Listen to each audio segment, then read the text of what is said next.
Good morning, class 4th. Today I'm going to start our chapter The World with its countries.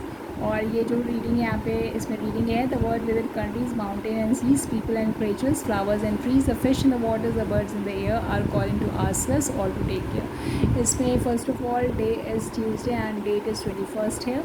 तो यहाँ पे जो reading है और इसको जॉन कॉटन ने लिखी है. जॉन कॉटन एक नेचुरल यू कैन से कि वो एक नेचर को नेचुरलिस्टिक पोएट थे और उन्होंने नेचर के बारे में लिखा हुआ है. और उन्होंने इस समय भी एक तरीके से उन्होंने एक पीपल जो लोग हैं उनको एक मैसेज दिया है कि किस तरह से हमें अपने नेचर को या नेचुरल एलिमेंट्स को किस तरह से हमें उसको प्रिजर्व करके रखना चाहिए. तो यहाँ पे the world with its countries mountain and seas, जो वर्ल्ड दुनिया है अपनी कंट्रीज़ के साथ, और जो माउंटेन्स और सीज़ हैं मतलब आपके पहाड़ और समुद्र हैं, और जो लोग हैं और जीव जंतु जितने भी हैं, फ्लावर्स एंड ट्रीज़, फ्लावर्स हैं और ट्रीज़ हैं, the fish in the waters, जो फिश तैरती हुई पानी में हैं, the birds in the air, air जो बर्ड्स जो हैं जो एयर में हैं.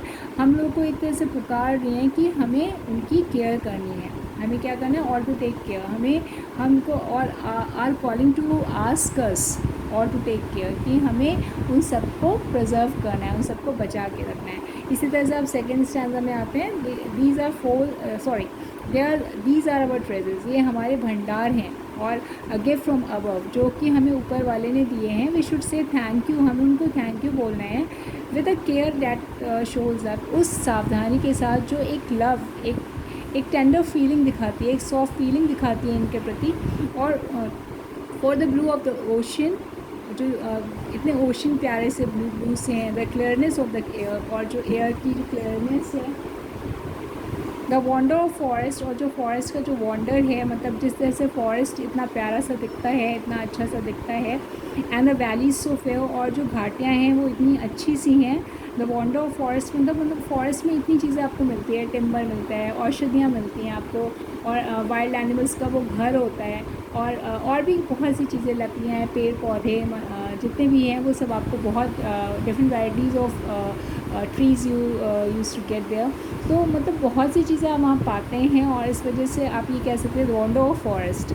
और यहाँ द वैलीज सो फेयर, और जो वैलीज़ घाटियाँ हैं वो इतनी सुंदर, इतनी प्यारी प्यारी सी घाटियाँ हैं, जिसमें भी आप वैली ऑफ फ्लावर्स, कहीं आप सेब की वैलीज़ पा रहे हैं, कहीं आप फ्लावर्स की वैलीज़ पा रहे हैं, जो कि नेचर ही आपको ये सब दे रहा है. नेचर के द्वारा ही आपको ये सारी चीज़ें मिल रही. तो हमें क्या करना है? हमें नेचर को बचा के रखना है. We should always try to preserve our nature, because if we don't save it, then it will finish someday, और वो ख़त्म हो जाएगा अगर हम उसको बचाएंगे नहीं. तो हमें क्या करना है कि हमें उसको यूज़ करना है, बट बहुत हिफाजत के साथ. जितनी आप एक टेंडर फीलिंग के साथ आप यूज़ करते हैं ना चीज़ों को, या किसी भी पर्सन को, या पर्सन को करते हैं, या किसी थिंग्स को भी करते हैं, वो जितनी भी नेचर से कनेक्टेड चीज़ें हैं वो नेचर में अंदर आएंगी, वो चाहे नॉन लिविंग हो चाहे लिविंग हो. तो अगर आप उसको एक टेंडर फीलिंग के साथ यूज़ करते हैं तो वो एक मतलब एक उसका जो उसकी लाइफ एक्सपेक्टेंसी है वो ज़्यादा बढ़ जाती है. और अगर आप उसको एक रफली यूज़ करें, और एक किसी को आप बहुत रफली यूज़ करें, और किसी को आप बहुत टेंडर फीलिंग के साथ यूज़ करें, तो जिसको आप टेंडर फीलिंग के साथ यूज़ करें उसकी जो लाइफ स्पैन है उसका वो बढ़ जाता है. और जो आप रफली यूज़ करते हैं उसकी लाइफ स्पैन क्या हो जाती है? घट जाती है. तो हमें इन चीज़ों को हम जब इन चीज़ों को बचाएंगे, प्रिजर्व करेंगे, तो जो इनका जो लाइफ स्पैन है वो बढ़ जाएगा. और सभी लोग ये चाहते हैं कि जो हम जिनसे कनेक्टेड हैं वो उनकी लाइफ जो है वो लंबे से लंबे हो, मतलब वो ज़्यादा से ज़्यादा जिए. तो ये इनसे भी हम कनेक्टेड है, बिकॉज इन्हीं के बीच में हम रहते हैं, नेचर में ही हम रहते हैं. तो नेचर से कनेक्टेड हैं. जब नेचर से कनेक्टेड है तो हम चाहते हैं ये हमारे साथ तब तक बने रहें जब तक हम इस दुनिया में हैं, या मतलब मैक्सिमम हम इनके साथ ज़्यादा से ज़्यादा टाइम बिताएं.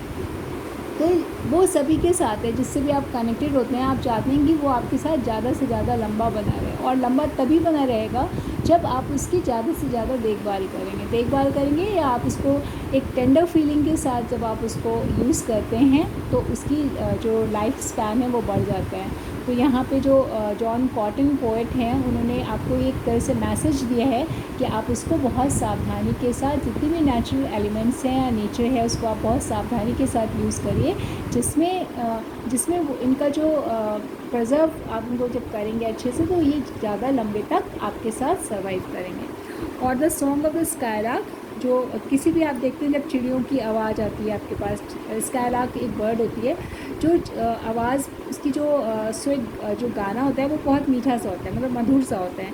और द वार्मथ ऑफ द सन, जो सन की जो हीट है, and the rushing of the clear stream, जो रश करती हुई जो साफ साफ जो छोटी नदियाँ हैं जब वो भागती हैं, एंड न्यू लाइफ बिगिन, ऐसा लगता है कि एक नई ज़िंदगी शुरू हो गई। जब आप ये सारी चीज़ें देखते हैं ना तो आपका मन भाव विभोर हो जाते हैं, आप बिल्कुल आपको ऐसा फील होता है जैसे कितना अच्छा सा फील हो रहा है, कितनी बढ़िया सी चीज़ है, आप बिल्कुल फ्रेश फील करते हैं अपने आप को। आपका जो इंटरनल मन है वो बिल्कुल, मतलब यू कैन से कि फ्रेश हो जाता है, जैसे आपने पता नहीं कितनी मिठास या कितनी खुशी पाली हो। जब आप इस तरह से सीनिक ब्यूटी देखते हैं ना तो आपका मन बिल्कुल भाव से भर जाता है, भाव से, मतलब वो बिल्कुल उसमें यू कैन से कि आप बिल्कुल भाव विभोर हो जाते हैं।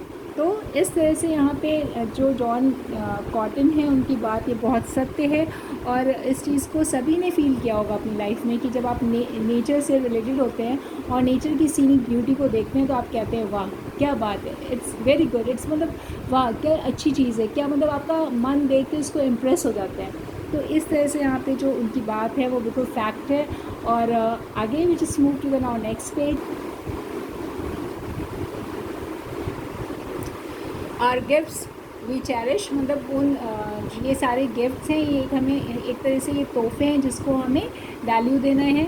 और page number 48 now, so join in the call, और इस कॉल में वो आपको पुकारते हैं, सभी ह्यूमन बींग्स को एक तरह से वो मैसेज देकर ये कन्वे कर रहे हैं कि आप इस पूरा वर्क है, ये जो एक मतलब एक जो आपके प्रति जो ये फीलिंग को एरोज करना चाहते हैं, फीलिंग को, कि आप इस फीलिंग में आपका भी ये वर्क है कि आप इस पर कंट्रीब्यूट इन द सेंस कि आप इस पर भागीदारी करें, और इस तरह की सेफ़ गार्डिंग करें, सेफ़ कीपिंग के लिए उनकी एक पुकार है कि आप अपने नेचर को किस तरह से सेव करें, कैसे सेव करें, कि आप एक टेंडर फीलिंग के साथ उसको आप सेव करें और इसको प्रिजर्व करें, to strive to preserve them for the future of all, और उसको ये कोशिश करें कि वो प्रिजर्व मतलब वो आगे तक बना रहे आपकी ज़िंदगी में आपके साथ, और फ्यूचर में भी जो कमिंग जनरेशन आ रही है उसके लिए भी हमें क्या करना है। और ये preserveness is a very good thing, क्योंकि हम अगर प्रिजर्व करेंगे तभी हमारी आगे वाली जो जनरेशन है, जो आगे कमिंग जनरेशन है, उसको कोई तकलीफ़ नहीं होगी।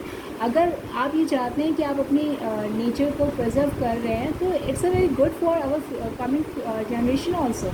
जो हमारी कमिंग जनरेशन है उसके लिए भी तो अच्छा है ना, कि हमने जो अच्छा यूज़ किया वो हमारी आगे की जो नेक्स्ट जनरेशन है, नेक्स्ट पीढ़ी है, वो भी तो अच्छा चीज़ यूज़ करे।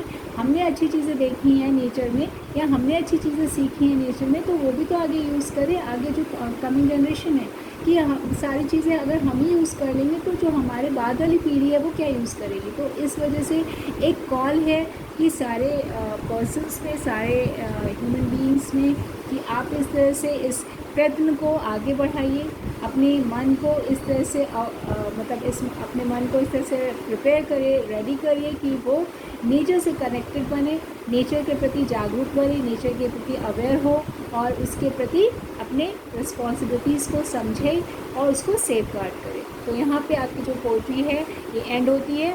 सो whatever the rest of the book part that we will try to complete at our next turn. So class 4, till then goodbye.